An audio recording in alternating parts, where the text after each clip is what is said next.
అందరికీ నమస్తే అండి. ఈ వీడియో కాస్త ప్రజల్ని ఎడ్యుకేట్ చేద్దాము. ఎప్పుడూ రాజకీయాలేనా? సో ఖచ్చితంగా డెవలప్మెంట్ మీద కూడా మనం దృష్టి పెట్టాలి. డెవలప్మెంట్లో కూడా రాజకీయం ఉంటుంది. ఖచ్చితంగా రాజకీయంగా డెవలప్మెంట్ ఉంటుంది, రెండింటికి లింక్డే. అయితే నాకెందుకో రాయలసీమ ప్రాంతం డెవలప్మెంట్ అభివృద్ధి మీద ఒక వీడియో చేయాలనిపించి ఈ వీడియో చేస్తున్నా. రాయలసీమ వైఎస్ జగన్మోహన్ రెడ్డి గారి కంచుకోట.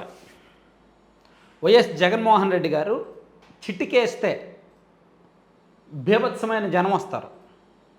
ఇద్దరూ పుట్టింది పెరిగింది అక్కడే, కానీ ఆయనకు కంచుకోటగా మారింది. ఈయనకు చెమటలు పట్టిస్తుంది చాలా నియోజకవర్గాల్లో. 2019 ఎన్నికల్లో కూడా మొత్తం 52 నియోజకవర్గాలకు గాను 49 సీట్లలో ఆయన ఆ పార్టీ గెలిస్తే 3 సీట్లలో మాత్రమే ఈయన ఈ పార్టీ గెలిచింది. 2014 ఎన్నికల్లో కూడా 52 నియోజకవర్గాలకు గాను 30 నియోజకవర్గాల్లో ఆయన ఆ పార్టీ గెలిస్తే 22 నియోజకవర్గాల్లో ఈయన ఈ పార్టీ గెలిచింది. అంటే గత దశాబ్ద కాలంగా రాయలసీమ తీర్పు వైసీపీ వైపే ఉంది. 2014లో వాళ్ళకే ఎక్కువ 30 సీట్లు, 2019లో పూర్తి మెజారిటీ. సో రాయలసీమలో ఎవరు ఏం చేశారు, ఎవరు ఏం చేశారు ఉన్నది ఉన్నట్టు స్టడీ చేసి చాలామందితో మాట్లాడి నేను చేస్తున్న వీడియో ఇది. సో రాయలసీమ కడప, కర్నూలు, చిత్తూరు, అనంతపురం. గత ఎన్నికల్లో ఈ 2 స్వీప్ వైసీపీ. అనంతపురంలో టీడీపీకి 2 వచ్చాయి, చిత్తూరులో టీడీపీకి 1 వచ్చింది, మిగిలినవన్నీ వైసీపీకే. సో మనం ఒకసారి రిజల్ట్ కూడా చూసుకుందాం. గత ఎన్నికల్లో రాయలసీమ రీజియన్లో మొత్తం 4 జిల్లాల్లో కలిపి వైఎస్ఆర్ కాంగ్రెస్ పార్టీకి 54.82% ఓట్లు వచ్చాయండి. ఇదిగోండి, రాయలసీమ రీజియన్లో వైఎస్ఆర్ కాంగ్రెస్ పార్టీకి 54.82% ఓట్లు, కోస్తాలో 47.61% ఓట్లు. ఇక రాయలసీమ రీజియన్లో తెలుగుదేశం పార్టీకి 38.33% ఓట్లు వచ్చాయి టీడీపీకి. సో అంటే రాయలసీమలో జనసేనకేమో 2.04% ఓట్లు వచ్చాయి గత ఎన్నికలో. సో అంటే ఈ 2 పార్టీలు కలిపినా దీని దరిదాపుల్లో లేరు, వైసీపీ దరిదాపుల్లో లేరు. జిల్లాల వారీగా చూసుకుంటే కడప జిల్లాలో వైసీపీకి 60% పైగా ఓట్లు వేశారు, కర్నూలు జిల్లాలో వైసీపీకి 55% పైగా ఓట్లు వేశారు, అనంతపురం జిల్లాలో వైసీపీకి 51.60% మంది ఓట్లు వేశారు, చిత్తూరు జిల్లాలో వైసీపీకి 53.25% మంది ఓట్లు వేశారు కదా. సో అంటే రాయలసీమ తీర్పు ఏకపక్షం. వైఎస్ఆర్ కాంగ్రెస్ పార్టీకి మెడలో, జగన్మోహన్ రెడ్డి గారి మెడలో రాయలసీమ దండ వేశారు. మరి ఏం చేశారు, ఈ 5 సంవత్సరాల్లో ఏం చేశారు అనేది చూద్దాం. గత 5 సంవత్సరాల్లో 2014 నుంచి 19 వరకు చంద్రబాబు గారు ఏం చేశారు అనేది కూడా మనం చూద్దాం. నేను చాలా పరిశీలించాను, ఎందుకంటే మీరందరూ కావాలని చెప్తా అంటారు. చంద్రబాబు గారి హయాంలో చేశారు అని చెప్పడానికి కియా ఉంది కదా. కియా కళ్ళెదురుగా కనిపిస్తుంది కదా, ఉంది, కియా ఉంది, అనంతపురం జిల్లాలో పెట్టారు.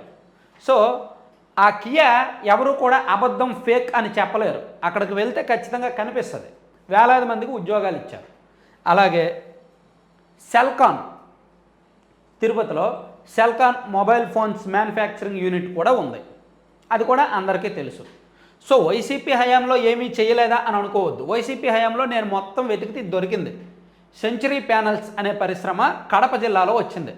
Industrial park Gopavaram village and mandal Kadapa జిల్లాలో. ఇది 2022 అక్టోబర్లో అనుకుంటా దీనికి ఉత్పత్తి ప్రారంభమైంది. సో రాయలసీమలో పారిశ్రామికంగా తీసుకుంటే గొప్ప పరిశ్రమలు, పెద్ద పరిశ్రమలు, కాస్త పేరున్న పరిశ్రమలు ఏమొచ్చాయ్యా అంటే టీడీపీ హయాంలోనేమో కియా వచ్చింది. టీడీపీ హయాంలో కియా వచ్చింది and Celkon mobiles manufacturing unit వచ్చింది. వైసీపీ హయాంలో సెంచరీ ప్యానల్స్ వచ్చింది. అయితే ఇక్కడితో సినిమా అయిపోలా. మరి వచ్చినవి మనం లెక్కేసుకున్నప్పుడు పోయినవి కూడా లెక్క వేయాలిగా. పోయినవి లెక్క వేయకపోతే ఎలా? ఫాక్స్కాన్, ఇది మొబైల్ యూనిట్లు, మొబైల్ తయారీ పరిశ్రమే. యాపిల్ మొబైల్ తయారీ అండ్ అదర్స్ కూడా తయారు చేస్తారు. ఇది ఒక చిప్ సెట్ వాళ్ళు తయారు చేసేది. ఇది యాక్చువల్లీ మన ఏపీలో పెట్టాల్సింది, ఏపీలోనే రాయలసీమ రీజియన్లోనే పెట్టాల్సింది. చర్చలు అవి జరిగాయి. కానీ వైసీపీ గవర్నమెంట్ వచ్చిన తర్వాత వాళ్ళు బెంగళూరుకు వెళ్ళిపోయారు. సో ఫాక్స్కాన్ తయారీ అక్కడికి వెళ్ళిపోయింది. ఆ తర్వాత అమర్ రాజా,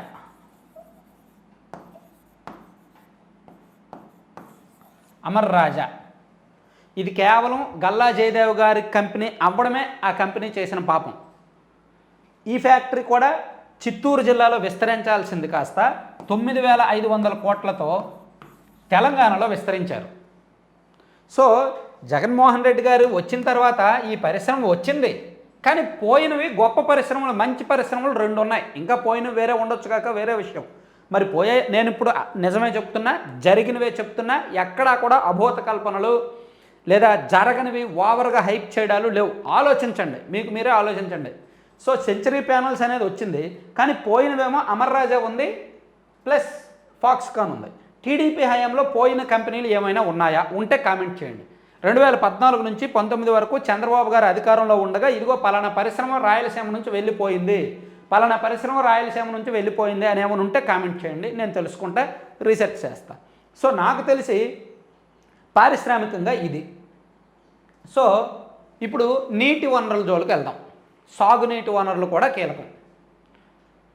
సో చంద్రబాబు గారు అధికారంలో ఉండగా రాయలసీమ అనగానే అందరికీ గుర్తొచ్చేది గాలేరు నగరి, హంద్రినేవా. అవి పూర్తి చేయాల. చంద్రబాబు గారు పూర్తి చేయలేదు, జగన్మోహన్ రెడ్డి గారు పూర్తి చేయలేదు. తెలుగు గంగ ఇద్దరు పూర్తి చేయాల, పక్కన పెట్టన్నాం. కానీ చిన్న చిన్న ప్రాజెక్టులు చంద్రబాబు గారు ఉన్నప్పుడు చాలా చేశారు. కర్నూలు జిల్లాలో మచ్చుమర్రి, పైడిపల్లి, సిద్ధాపురం, గోరుకల్లు, పులికొనుమ, పులకుర్తి ఈ 6 ప్రాజెక్టులు కూడా కర్నూలు జిల్లాలో చేశారు.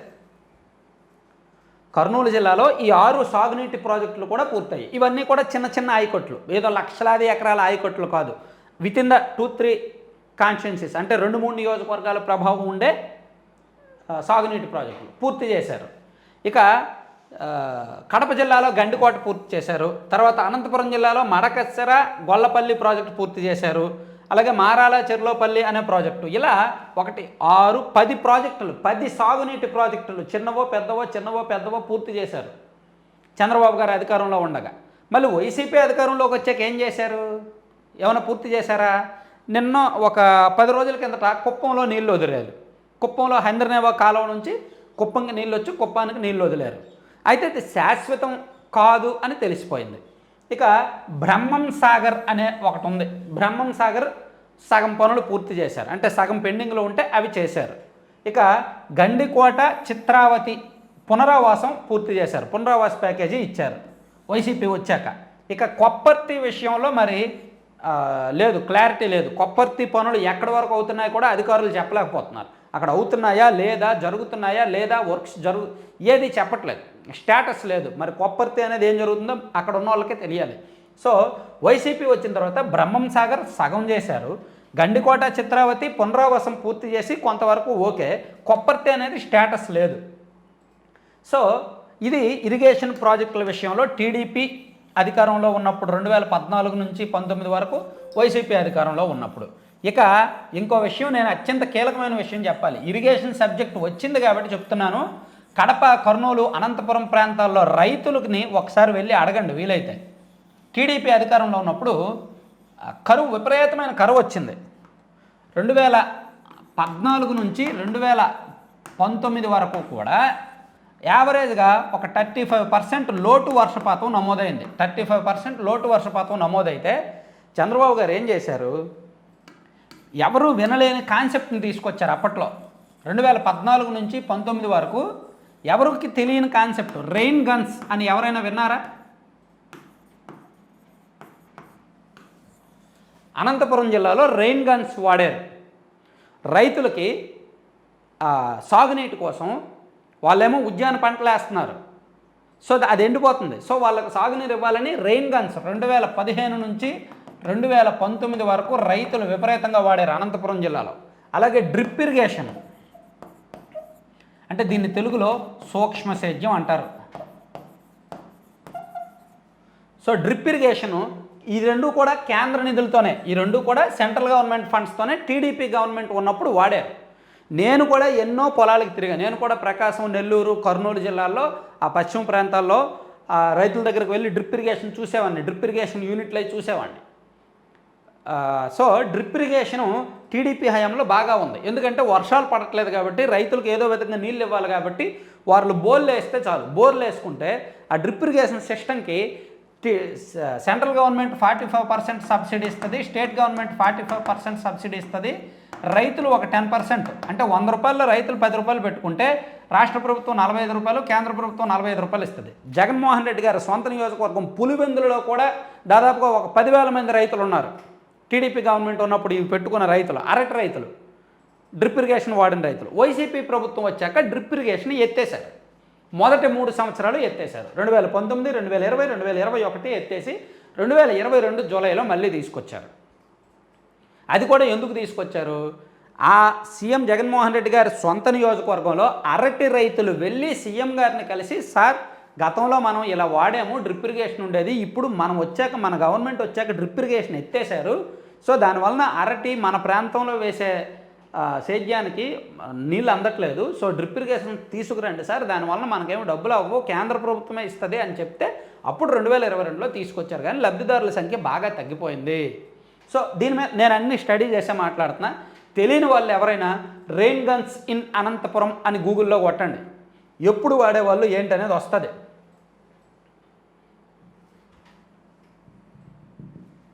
మీ ఎదురుగా కొడుతున్నా చూడండి.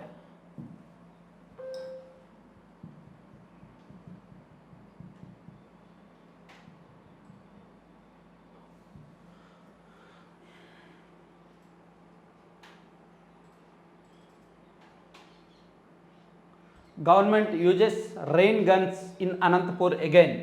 ఈ వార్త ఎప్పుడు వచ్చింది తెలుసా? 2017 జూలై 13లో, 2017 July 13 government to use rain guns in Anantapur again అని వచ్చింది. Use rain guns to save crops in Anantapur. New Indian Express అనే దానిలో వచ్చింది. CM to officials. నేషనల్ మీడియాలో మన గురించి వార్తలు వచ్చాయి. Rain guns to rescue weathering crops in Anantapur. ఇదిగోండి 2016 ఆగస్టు 29 వార్త వచ్చింది. రెయిన్ గన్స్ అలా వాడారనమాట. చూడండి, అవన్నీ నేషనల్ మీడియాలో వచ్చిన వార్తలు అవి.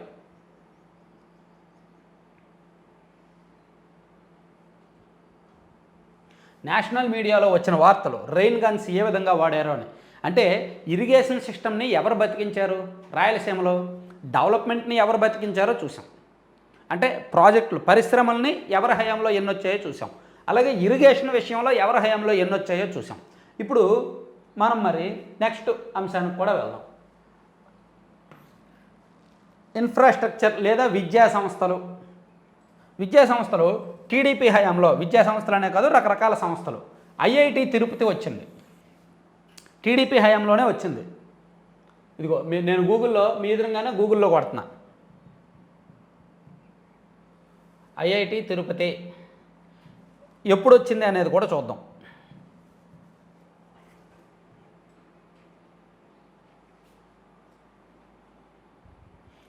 Established in 2015, 9 years ago.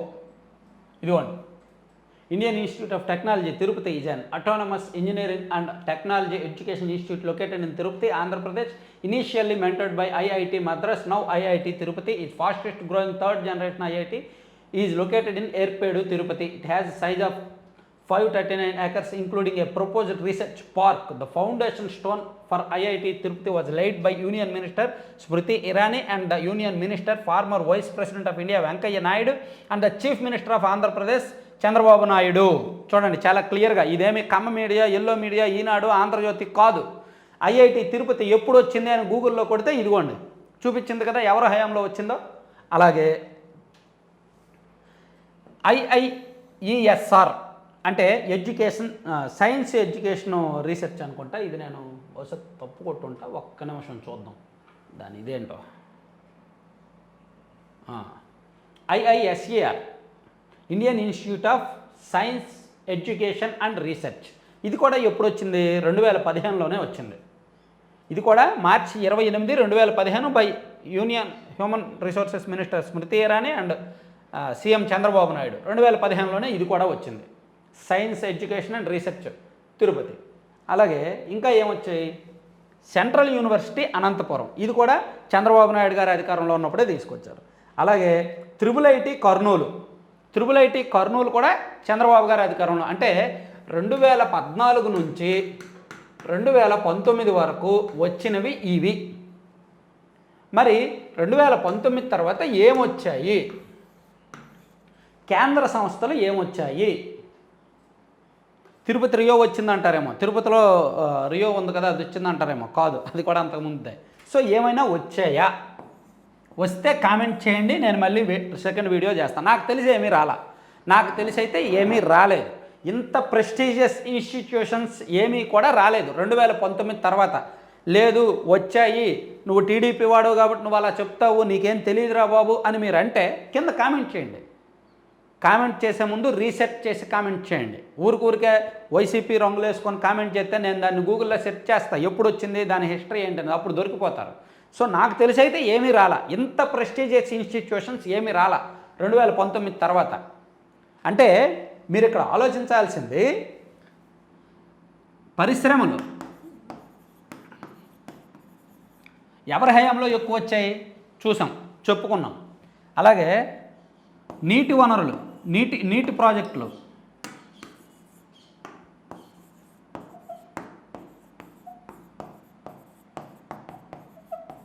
ఎవరి హయాంలో ఎక్కువ వచ్చాయి చూసుకున్నాం, ముందుకెళ్ళి చూశారు, మీరందరూ కూడా చూశారు. అలాగే విద్యా సంస్థలు ఎవరి హయాంలో ఎక్కువ వచ్చాయి చూసాం. సో ఇంతకంటే ఇంకేం కావాలి రాయలసీమకి? ఇంత చేసినా సరే మరి ఓటు విషయంలో ఎందుకని ఆలోచిస్తారు? సో ఈ రిజల్ట్కి ఆ పనికి ఏమైనా సంబంధం ఉందా?